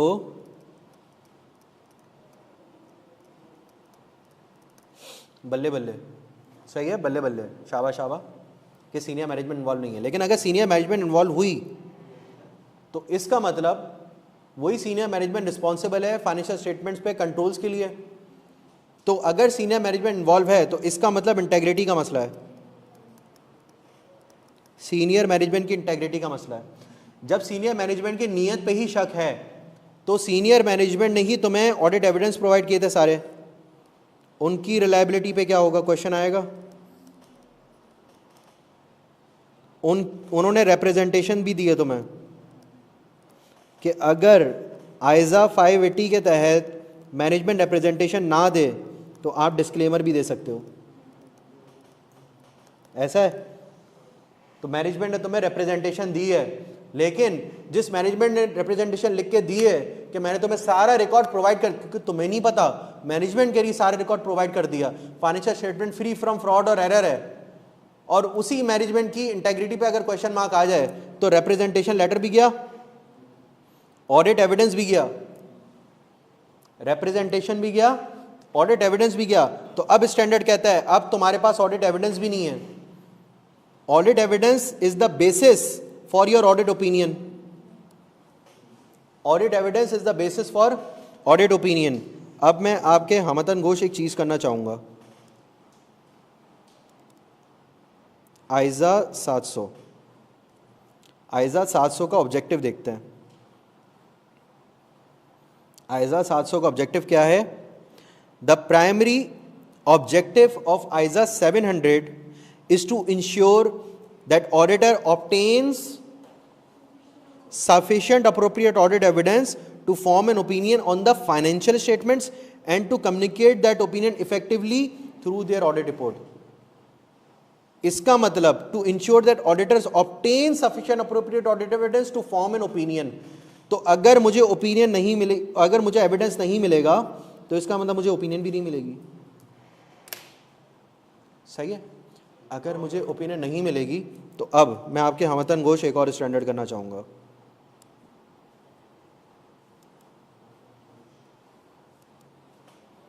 आइजा 500,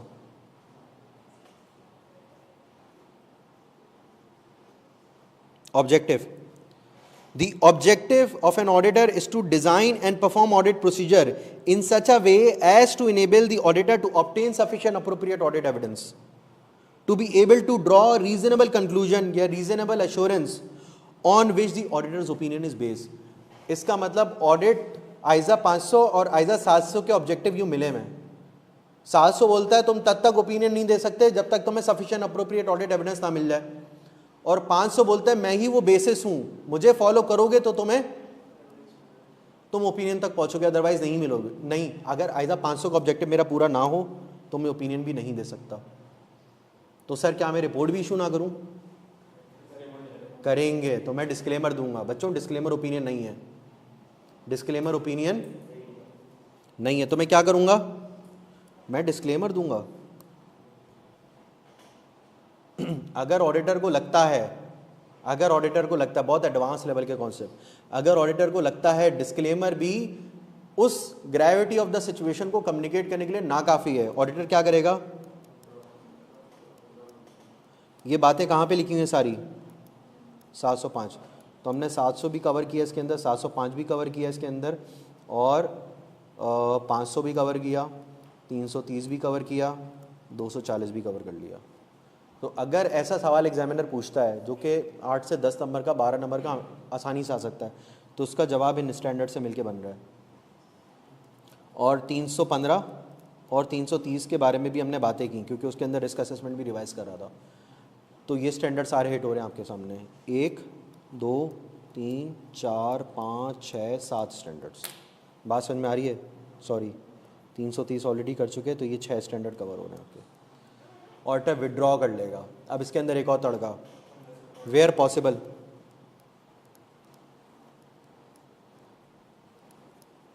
वेयर पॉसिबल क्यों? क्योंकि आइजा बना है, स्टैंडर्ड बना है पूरी दुनिया के लिए। हर मुल्क के लॉ रेगुलेशन अलग होते हैं। अगर आपका लॉ रेगुलेशन आपको अलाउ नहीं करता विड्रॉ करने के लिए और आपको ऑडिट रिपोर्ट देनी है, तो लॉ रेगुलेशन आपको फोर्स नहीं कर सकता कि आप डिस्क्लेमर ना दो। बात समझ में आ रही है? तो आप डिस्क्लेमर दे दो और उसके बाद आप अगले साल का कंसेंट ना दो, विड्रॉ कर लो वहाँ से। ड्यूरिंग द एंगेजमेंट आप विड्रॉ नहीं कर रहे, रिपोर्ट दिया आपने, अपनी रिस्पॉन्सिबिलिटी पूरी कर दी, डिस्क्लेमर दिया, आप बाहर आ गए। बात समझ में आ रही है? तो तुम्हारा जो छोटा सा सवाल था ना दोस्त, वो छोटा सा सवाल नहीं था, उसके पीछे पूरा तूफान था। आई होप कि आप लोगों ने नोट कर लिया अपने साथ। सही है? बात समझ में आ रही है? तो ये पूरी एक अप्रोच है। तो जब तुम्हारे पास स्केच बना होगा ना, पॉइंटर्स होंगे ना, तो तुम समझ सकोगे, तुम चीज़ों को खुद ड्राफ्ट कर सकोगे। ऑनलाइन वालों बात समझ में आ रही है? जी बिल्कुल पॉसिबल है, पॉसिबल है। कैजुअल वैकेंसी आती है ना यार, कंपनीज एक्ट पढ़ा है, कैजुअल वैकेंसी आती है ना। हाँ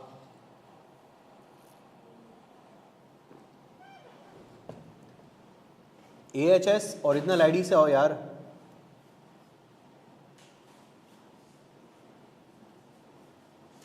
AHS ओरिजिनल आईडी से आओ भाई, अपने नाम रीनेम कर लो यार प्लीज यार। ऑडिट की प्रिंसेस कौन है यार, ये पागल।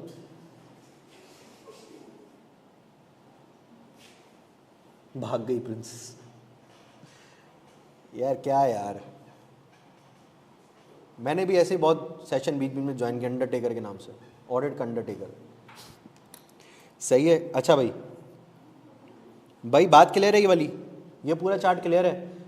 चीज़ एलिमेंट ऑफ ऑडिट से स्टार्ट। इसका मतलब कि भाई तुम जब ओपिनियन दे रहे हो फाइनेंशियल स्टेटमेंट्स के अंदर, भले ही तुम ऑडिट प्रोसीजर परफॉर्म कर रहे हो, भले ही तुम फ्रॉड के अगेंस्ट प्रोसीजर लिख रहे हो, भले ही तुम कोई ओपिनियन का सवाल सॉल्व करो, इवन तुम कोड ऑफ एथिक्स भी कर रहे हो, तुम्हारा ऑब्जेक्टिव अपनी ओपिनियन को प्रोटेक्ट करना है। किसको? ये चीज़ गलत नहीं होनी चाहिए, ओपिनियन मेरी गलत नहीं होनी चाहिए। अब सर कोड ऑफ एथिक्स आपने कैसे लिंक कर दिया इसको? कोड ऑफ एथिक्स तो बिल्कुल अलग चीज़ है, ऐसा ही है, और ये बिल्कुल अलग चीज़ है। ऐसा है कि नहीं है? ऐसा है कि नहीं है? क्यों नहीं है? जल्दी बताओ। बिल्कुल, अगर इंडिपेंडेंस और ऑब्जेक्टिविटी पे थ्रेड आ जाए तो फिर आपकी ओपिनियन भी कॉम्प्रोमाइज। इसका मतलब क्या है कि मेरा अल्टीमेट, मेरा हर कदम, क्योंकि मेरा ऑब्जेक्टिव ही, मुझे पैसे इस चीज़ के मिल रहे हैं और स्टैंडर्ड तो मुझे सपोर्ट कर रहा है कि मैं उस चीज़ तक कैसे पहुंच सकूं, या अगर नहीं पहुंच सकूं तो फिर क्या हिकमत अमली है मेरी। अल्टीमेट ऑब्जेक्टिव मेरी ओपिनियन को प्रोटेक्ट करना है।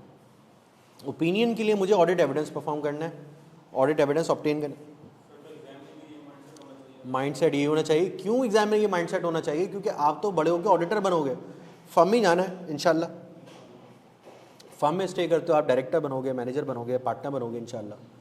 अगर आपका ऑब्जेक्टिव हुआ पार्टनर बनना, सही है, आप ऑडिट रिपोर्ट साइन करोगे, इन्हीं कॉन्सेप्ट की बेसिस पे करोगे ना साइन। तो आप अपने आप को अभी से उस पोजीशन में डाल दो। जब पोजीशन में डाल के तुम सोचना शुरू कर दोगे ना, तुम्हारा जो सोचने का तरीका है ना बहुत ज़्यादा ब्रॉडर हो जाएगा।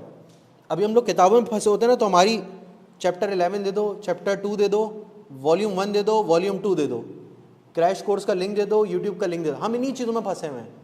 इन चीज़ों से बाहर आ जाओ, इन चीज़ों से बाहर आ जाओ यार, सही है। ब्रॉडर सोचो तो तुम खुद ही वे आउट तलाश कर लोगे। इवन स्टैंडर्ड के अंदर ये बात भी लिखी हुई है, इफ आई करेक्टली रिकॉल, आइजा 210 के अंदर ये बात लिखी हुई है। उसके अंदर ये बात लिखी है जनाब कि अगर आप आइजा को फॉलो नहीं कर पा रहे, सही है, तो आप कोई ऑल्टरनेट एक्शन देखो जिससे ओवरऑल पर्पस मीट हो सके। लेट्स से मैं 500 की बात करूं और उसके अंदर कुछ ऑडिट प्रोसीजर लिखे हुए हैं, आप वो ऑडिट प्रोसीजर परफॉर्म नहीं कर पा रहे, कोई और प्रोसीजर है नया जो आप परफॉर्म कर पा रहे हो। जैसे कोविड आ गया, अब आप फिजिकली जाके वेरीफाई नहीं कर पा रहे इन्वेंट्री को, कंडीशन नहीं देख पा रहे, तो उस टाइम पे SECP ने ICAP बैठे मिलके, उन्होंने निकाला कि यार हम वीडियो कॉल रखते हैं, ड्रोन से हम स्टॉक टेक लेंगे। आपने ऑल्टरनेटिव वे अराउंड ढूंढा ताकि आपका अल्टीमेट ऑब्जेक्टिव मीट हो। आइजा ऐसी बना है, तो आइजा तो आपको बाउंड करता ही। आइजा कहता है कि मेरा ओवरऑल ऑब्जेक्टिव मीट होना चाहिए, और जहाँ पे मेरा ओवरऑल ऑब्जेक्टिव मीट नहीं होगा तो इसका मतलब तुमने ऑडिट किया ही नहीं स्टैंडर्ड के हिसाब से। जब तुमने ऑडिट स्टैंडर्ड के हिसाब से किया ही नहीं, तो ऑडिट रिपोर्ट के अंदर लिखता हूँ audit has been perform in according with international standards on auditing, तो वो आइजा 210 कहता है कि मेरा नाम यूज़ करने की भी कुछ ज़रूरत नहीं है। तो ओवरऑल ऑब्जेक्टिव मीट होना चाहिए तुम्हारा, तो फिर स्टैंडर्ड खुद ही इजाज़त देता है कि यार आप ब्रॉडर पर्सपेक्टिव में चीज़ों को सोचो। जब सोचोगे खुल के कि यार क्या वे आउट हो सकता है, तो फिर चीज़ें आसान हो जाएंगी। आगे बढ़ें। कोई सवाल है किसी का? कर लो यार कोई सवाल, मुझे थोड़ा सा ब्रेक मिले बोलने से। है सवाल? अभी भी नहीं है, बहुत डैश हो तुम लोग। आगे बढ़ते हैं भाई। ख्वाहिश थी कि आइजा 700 से आप लोगों को चीज़ों का स्टार्ट कराया जाए, तो मैं क्विकली रिकैप करूँगा इसका, ठीक है, क्योंकि आइजा 700 में इतना कुछ है नहीं। ये हम डिस्कस कर चुके हैं भाई। स्ट्रक्चर इस तरह का, फाइनेंशियल स्टेटमेंट की डेफिनेशन है, मैनेजमेंट की डेफिनेशन है, ऑडिटर की डेफिनेशन है, general purpose financial statement are prepared in according with general purpose framework, जो कि आम अवाम नास के लिए होते हैं, कोई भी यूज़र उसको उठा के रीड कर सकता है। General purpose financial statement general purpose framework के तहत बनते हैं। जनरल पर्पस फ्रेमवर्क है फेयर प्रेजेंटेशन फ्रेमवर्क। फेयर तो कंप्लायंस फ्रेमवर्क क्या है?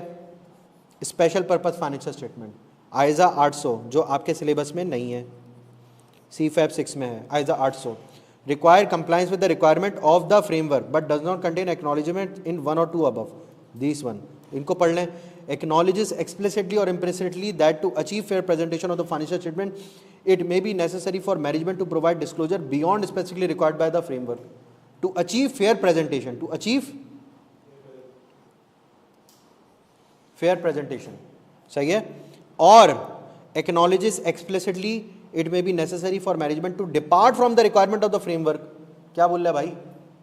क्या फ्रेमवर्क से डिपार्ट भी हो सकते हो to achieve fair presentation of the financial statements. आपको कोई और बेहतर तरीका लगता है सब्सटेंस ओवर फॉर्म को प्रेजेंट करने का, डिस्क्लोजर नरेट करने का, क्लासिफिकेशन का, प्रेजेंटेशन का? आप वो भी कर सकते हो ताकि यूजर को ट्रू एंड फेयर पिक्चर जाए। Such departure are expected to be necessarily only in extremely and rare circumstances. Modern problem requires modern solutions. तो उस चीज़ की बात करें, आपको पूरा रूम दे रहा है, लेकिन कंप्लायंस फ्रेमवर्क आपको स्ट्रिक्ट कर देता है कि आपने इसी फ्रेमवर्क की कंप्लायंस देखनी है। जैसे कि आजकल हम लोग इन्वॉल्व हैं कि यार IFRS 17 इंप्लीमेंट हो रहा है बहुत इंश्योरेंस कंपनी पे, लेकिन इफेक्टिव है पाकिस्तान के अंदर 1 जनवरी 2027 से। लेकिन SECP अभी क्या कर रहा है? SECP ये कह रहा है कि जो आपके 31 दिसंबर 2024 के फाइनेंशियल स्टेटमेंट ऑलरेडी पब्लिश हुए हैं अंडर IFRS 4 पुराने इंश्योरेंस स्टैंडर्ड्स, उस इंश्योरेंस स्टैंडर्ड्स पे अप्लाई करो IFRS 17 कि अगर उस टाइम पे IFRS 17 के हिसाब से वो स्टैंडर्ड बनते तो किस तरीके से बनते।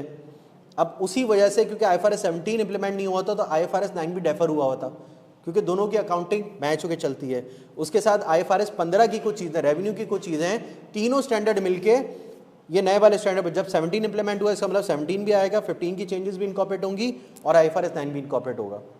तो SECP बोला इन तीनों स्टैंडर्ड्स को मिलाओ, इनकॉर्पोरेट करो उन फाइनेंशियल स्टेटमेंट्स के अंदर had they been prepared in accordance with IFRS 17 तो रिजल्ट्स क्या होते।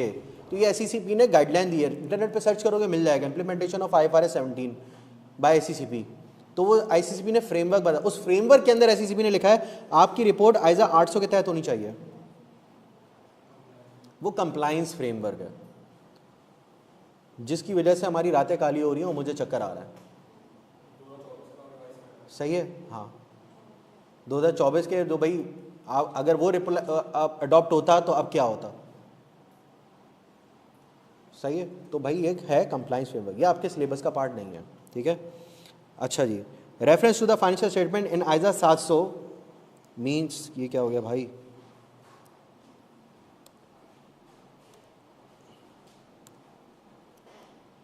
ठीक है,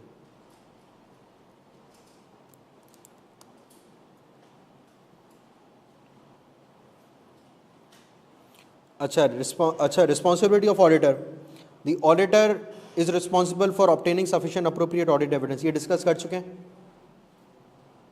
करना तो नहीं है ना इसको डिस्कस। किसी चीज़ को बच्चों डिस्कस करना है तो मुझे रोक के बोल देना, ठीक है। आई एज्यूम कि आप साथ में रीड कर रहे हो, आप देख भी रहे हो चीज़ों को, ठीक है। Exercising professional scepticism and judgement, the auditor must approach the audit with questioning mind and critical assessment of audit evidence. Professional judgement is a crucial throughout the audit process, especially when dealing with complex और subjective matter, कि कभी भी कोई चीज़ गलत हो सकती है, किसी भी चीज़ में मिसस्टेटमेंट आ सकती है। उसके बाद compliance with ethical requirements must be added to relevant ethical requirement जो कोड ऑफ एथिक्स में दी हुई हैं आपकी। Communicating with those charge governance, फिर forming an opinion on the financial statements. After completing the audit, auditor is obviously required to form an opinion on the financial. Unmodified opinion. If the auditor concludes that financial statements are presented fairly in all material respect, तो आप unmodified opinion दोगे, which is also called clean opinion. ठीक है?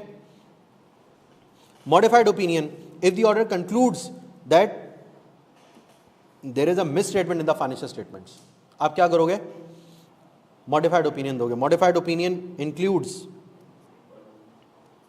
और a disclaimer of opinion. Of क्यों? क्योंकि disclaimer is not an opinion. सही है, जब auditor unable to obtain sufficient appropriate audit evidence. Content में आ जाओ तो सबसे पहले टाइटल आता है, फिर एड्रेस ही आता है। टाइटल में आप लिखते हो इंडिपेंडेंट ऑडिटर्स रिपोर्ट, बताते हो भाई मैं इंडिपेंडेंट हूँ, ये भी अजर्शन है। जो ऑडिटर अपनी एक अदर्शन है जो बैलेंस शीट पीएनएल में फाइनेंशियल्स में मैनेजमेंट कम्युनिकेट करती है, दावे करती है, और दूसरी अदर्शन है ऑडिटर की। उसका मतलब ऑडिटर को भी इंडिपेंडेंट रहना ज़रूरी है। To the shareholders of the company, फिर ओपिनियन सेक्शन आएगा।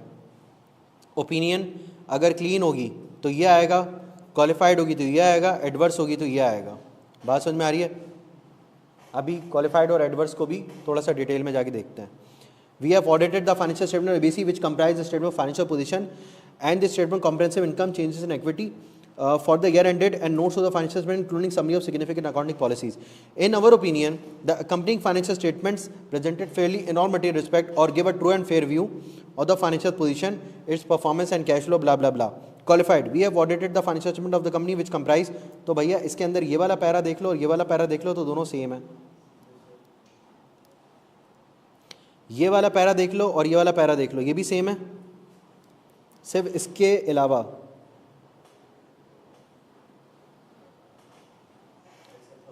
अब ये जो मैंने सर्कल किया है इसको उठा के जरा ऊपर से नीचे मैच कर लो, तो क्या मुझे ये वाला पैरा याद करने की जरूरत है?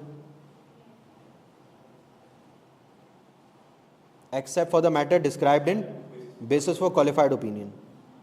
नीचे पढ़ो डिस्क्लेमर, ये वाला पैरा सेम है,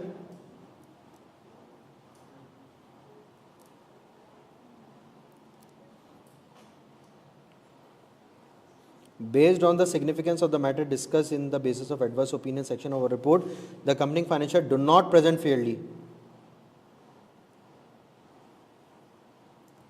यहाँ पे चेंज है एडवर्स के अंदर, सही है, वहाँ पर एक्सेप्ट फॉर करके बोल रहा हूँ, सिर्फ इस वजह से ओपिनियन मसला है, बाकी सब चीज़ें सही हैं। आगे बढ़ें।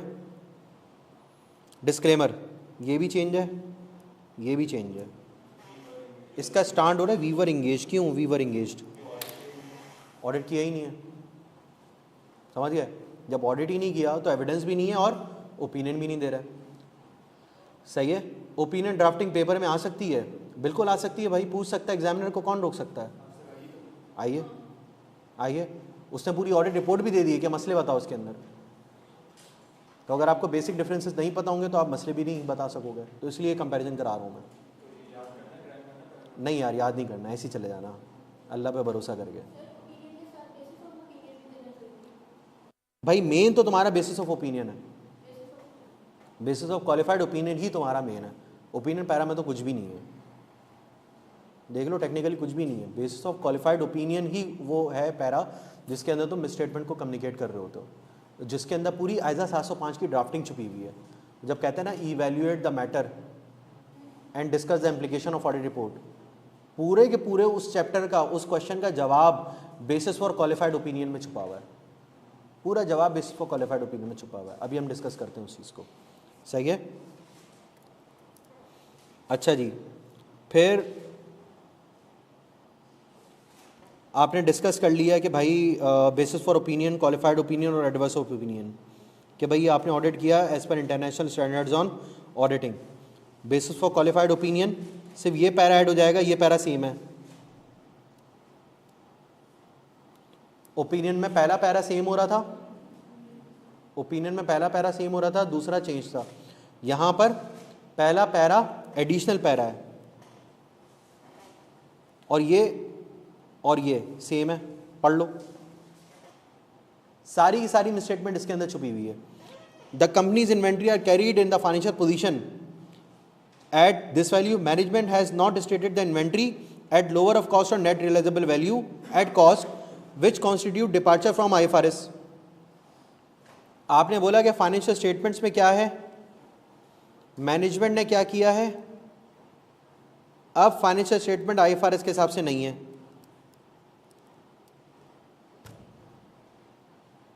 सही है, आगे बढ़ो। Company's record indicate that had management stated the inventories are lower of cost and net realisable value, an amount of XXX would have been required to be written off from inventories down to the net realizable value. Accordingly, cost of sales would have been this, income tax would have been this, that. तो आपने क्या किया यहाँ पे? Quantify किया, quantify किया। इसका मतलब आपने मटीरियलिटी के तनाजुर में इसको बताया, फिर आपने इसका इम्पैक्ट बताया ओपिनियन पे। बात समझ में आ रही है? इन पॉइंटर्स को ज़रा लिख भी लो रजिस्टर पे, लिख भी लो जल्दी से कि एग्जामिनर क्या कहता है, सिंपल सा केस दे देता है। अभी हम डिस्कस भी करते हैं। एग्जामिनर सिंपल सा एक केस दे देगा आपको, बच्चों सुन रहे हो, एग्जामिनर सिंपल सा आपको केस दे देगा और बोलेगा evaluate the above situation and impact on audit report. तो इवैल्यूएट किस तरीके से करोगे?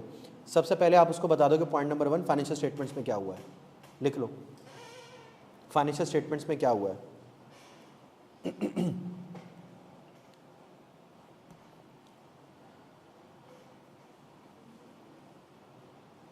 क्या रिपोर्ट हो रहा है?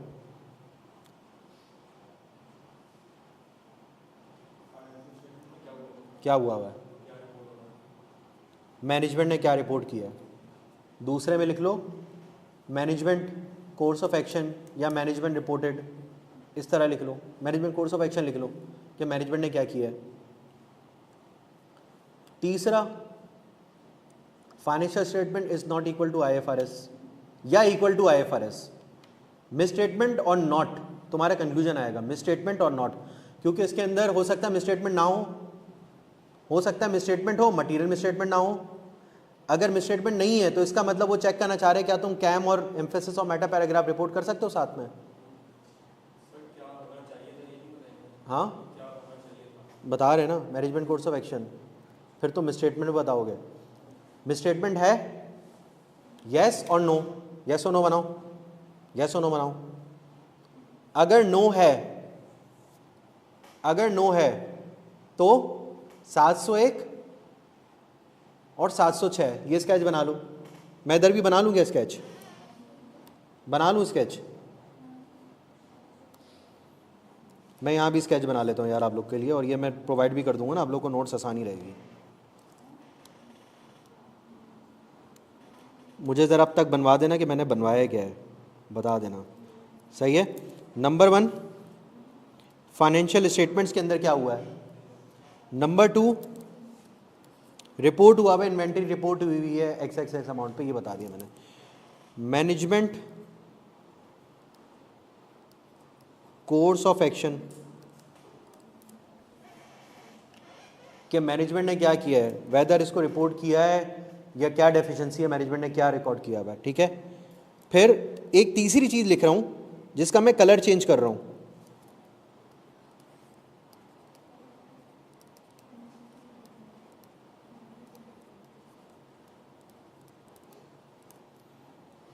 Auditor course of action. मतलब यह है कि अगर उसने सवाल में दिया evaluate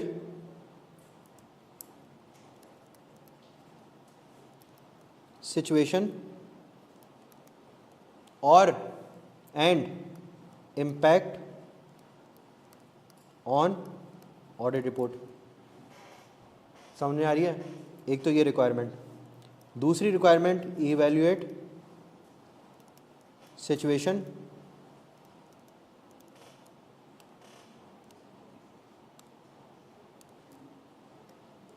discuss course of action. तीसरा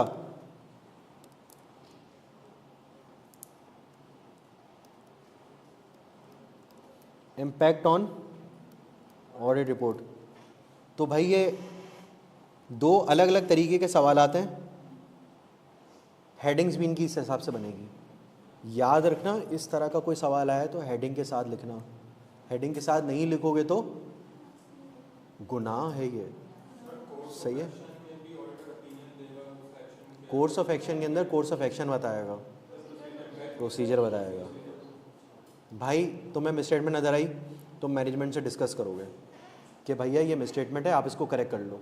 अब या मैनेजमेंट करेक्ट करेगी या मैनेजमेंट नहीं करेक्ट करेगी। अगर करेक्ट कर लिया तो फिर क्या होगा, वही होगा जो मैं आगे बता रहा हूँ। कोर्स ऑफ एक्शन में करेक्ट कर लिया तो क्या होगा, नहीं किया तो क्या होगा। अभी तक मिसस्टेटमेंट थी, सही है। अब आगे पर्पल कलर में चौथे में नहीं है तो आखिरी वाली लाइन उड़ जाएगी, आखिरी वाली लाइन उड़ जाएगी, इम्पैक्ट ऑन ऑडिट रिपोर्ट। मांग रहा है तो लिख दो, इम्पैक्ट ऑन ऑडिट ओपिनियन बोल रहा है तो लिख दो, नहीं मांग रहा तो लिख सकते हो तुम एक लाइन में, उसमें कवायद नहीं, कोई नेगेटिव मार्किंग तो नहीं है ना एक ऐप में। आपके पास टाइम है, प्रैक्टिस अच्छी है तो आप लिख सकते हो, सही है। अच्छा, अब फर्ज करो ऑडिटर कोर्स ऑफ एक्शन हुआ, अब या तो मैनेजमेंट करेक्ट करेगी या मैनेजमेंट नहीं करेक्ट करेगी, सही है। कोर्स ऑफ एक्शन भी उड़ा दो, उसने मांगा ही नहीं। तो सिचुएशन को देखते हुए क्या ये मिसस्टेटमेंट है, क्या ये मिसस्टेटमेंट नहीं है, बात समझ में आ रही है। In either situation miss statement ये लिख रहा हूं,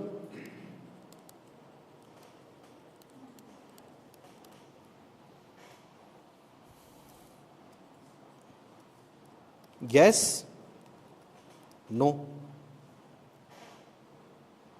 सही है। अगर ये मिसस्टेटमेंट नहीं है तो इसका मतलब वो टेस्ट करना चाह रहा है तुम्हारा 701 चैप्टर वाले लोगों को बता दूं कि कैम है ये, सही है। और 706 चैप्टर वाले लोगों को बता दूं ये है emphasis of matter paragraph plus other matter paragraph. भाई क्योंकि ये जो क्लास है ये जनरल पर्पस क्लास है ना, जनरल पर्पस मतलब आम आवाम के लिए, सही है। या बदतमीजी नहीं करो, ठीक है। तो ये जनरल पर्पस, और नो है तो इम्प्लीकेशन वो टेस्ट करना चाह रहे हैं कि क्या तुम इसको कैम में रिपोर्ट करोगे या एम्फेसिस या अदर मैटर में लेके जाओगे, डिपेंडिंग ऑन द, देख के अप्लाई करना भाई। उसको तुम बोल सकते हो कि भाई अगर ये लिस्टेड कंपनी है तो मैं कैम में डाल दूंगा, और अगर क्लियर है कि भाई प्राइवेट नहीं लिखा तो तुम बोलोगे being a listed company we will report the matter as key audit matter in our audit report. बात समझ में आ रही। अब क्या ये मिसस्टेटमेंट है, अब बताओ। यस, अब क्या करूंगा, इफेक्ट तो तुम लोग के सामने 705 पढ़ा हुआ तुम लोगों ने, ज़बरदस्त यार, तुम्हारा पेपर पास है भाई इंशाल्लाह, अगर तुम भंड नहीं मारो, ठीक है। अगर तुम भंड नहीं मारो तो मैं एक लिखता हूँ, अगर तुम भंड नहीं मारो तो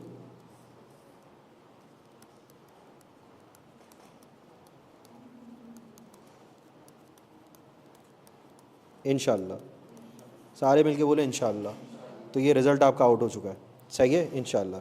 अच्छा, मिसस्टेटमेंट है कि नहीं है, नो है तो ये करोगे, यस है तो आप देखोगे क्या मटेरियल है या इममटेरियल है।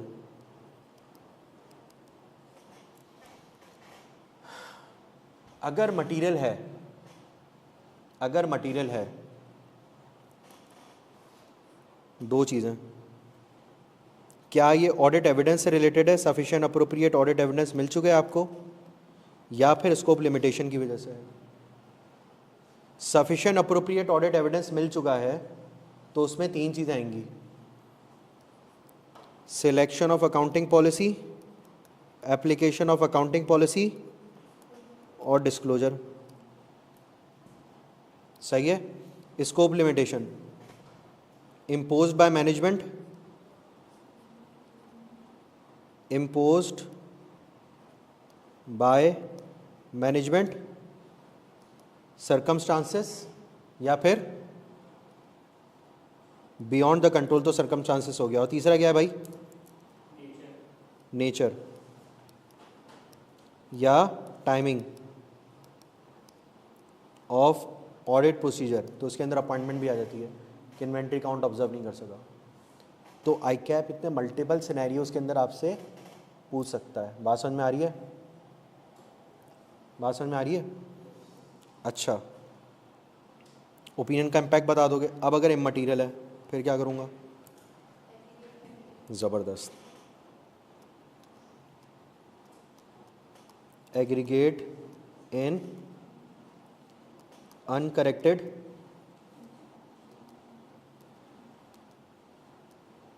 मिसस्टेटमेंट्स, एग्रीगेट करूंगा अनकरेक्टेड मिसस्टेटमेंट में, और एक और स्टेप लिखूंगा, check whether cumulatively exceeds cumulatively with other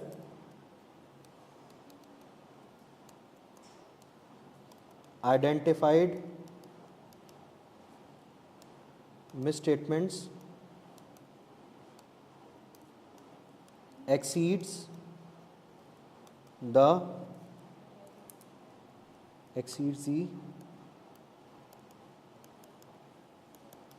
materiality. बात समझ में आ रही है। ये लिखूंगा तो मेरा जवाब कंप्लीट होगा।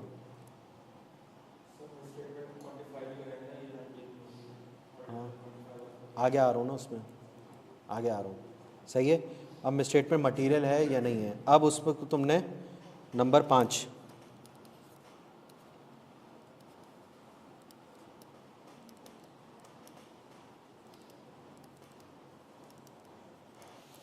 अब तुम्हें ये तो पता चल गया ना ऊपर के मटेरियल है या नहीं है। अब तुमने कंपेयर किया मटेरियलिटी से ये डिटरमाइन करने के लिए क्या ये परवेज कौन, अच्छा परवेजिव, सिर्फ मटेरियल है या मटेरियल प्लस परवेजिव भी है। अगर मटेरियल है तो क्वालिफाइड या एडवर्स, मटेरियल है तो क्वालिफाइड या एडवर्स। अगर मटेरियल प्लस परवेजिव है तो मटेरियल है तो क्वालिफाई करेंगे ना, क्या यार, मटेरियल है तो क्वालिफाई करेंगे, यहाँ भी क्वालिफाई करेंगे, यहाँ भी क्वालिफाई करेंगे। यहाँ क्वालिफाई कहाँ, जहाँ सफिशिएंट अप्रोप्रिएट ऑडिट एविडेंस मिल गया कि गलती है, यहाँ पे क्वालिफाई कर रहे हो स्कोप लिमिटेशन पे कि नहीं मिला, लेकिन एक्सपेक्टेड मिसस्टेटमेंट्स मटेरियलिटी लेवल से ओवरऑल परवेजिव नहीं होंगी, तो आप क्वालिफाई कर रहे हो। यहाँ पर कर रहे हो मिसस्टेटमेंट आपने डिटेक्ट कर ली आपके सामने, यहाँ पे कर रहे हो एक्सपेक्टेड, सही है। Material plus pervasive same, sufficient appropriate audit evidence मिल चुका है कि भंड एग्जिस्ट करता है तो adverse, sufficient appropriate audit evidence exist नहीं करता तो डिस्क्लेमर। बात समझ में आ रही है भाई। और मैनेजमेंट से रिप्रेजेंटेशन भी लेंगे, तलहा ज़बरदस्त, मेरे दिमाग में बिल्कुल ये चीज़ थी, मैंने नहीं लिखी, आप लोग लिख सकते हो, ठीक है, कंप्लीट ये हो जाएगी। मैनेजमेंट से रिप्रेजेंटेशन भी ले सकते हो, यहाँ पे जो लिखा हुआ है ना चेक वेदर, तो वैसे इसके अंदर कवर हो जाता है, सही है। एंड में तुम ये भी लिख सकते हो obtain representation from management regarding detected plus undetected misstatements, कि वो क्यूमुलेटिवली मटेरियलिटी लेवल से एक्सीड ना कर रही हो।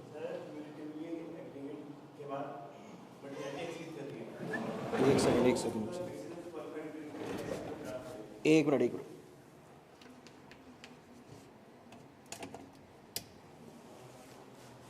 तो आप ड्राफ्ट कर लोगे मल्टीपल मिसस्टेटमेंट्स के लिए, मल्टीपल मिसस्टेटमेंट्स आ रही हैं उसमें, सही है जी, बिल्कुल ऐसे ही है।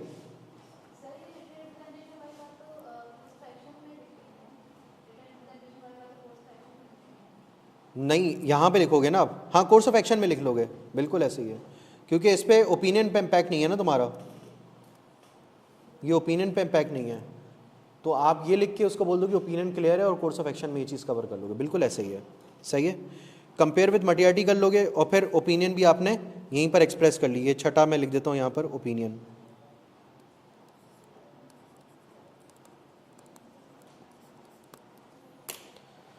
बात समझ में आ रही है, क्लियर है भाई, चीज़ें फ्लो क्लियर है भाई दोस्त, फ्लो क्लियर है। आपका नाम क्या है यार?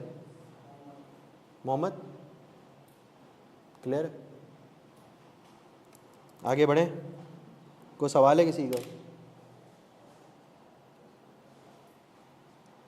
जी भाई, किसी का कोई सवाल है?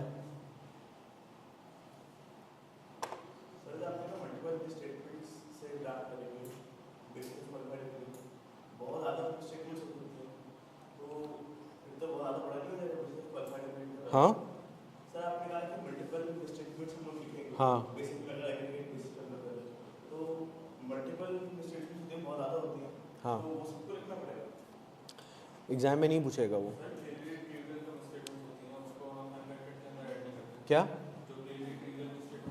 हाँ हाँ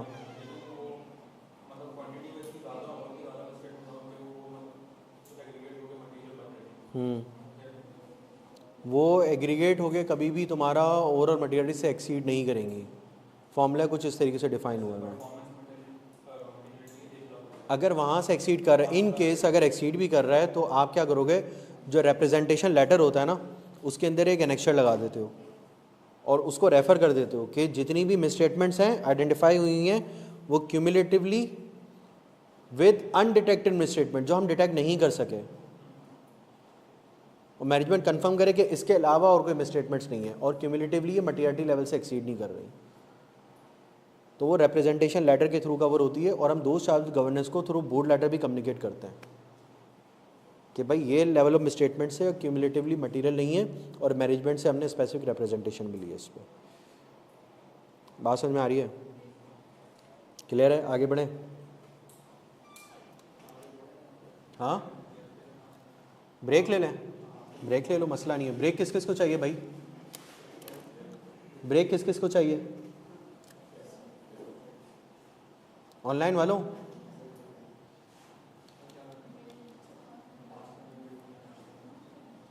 हाँ भी ब्रेक चाहिए। चलो अभी टाइम क्या हो रहा है? 11:15 हो रहे हैं। रिज्यूम 12 बजे करते हैं, सही है? ओके।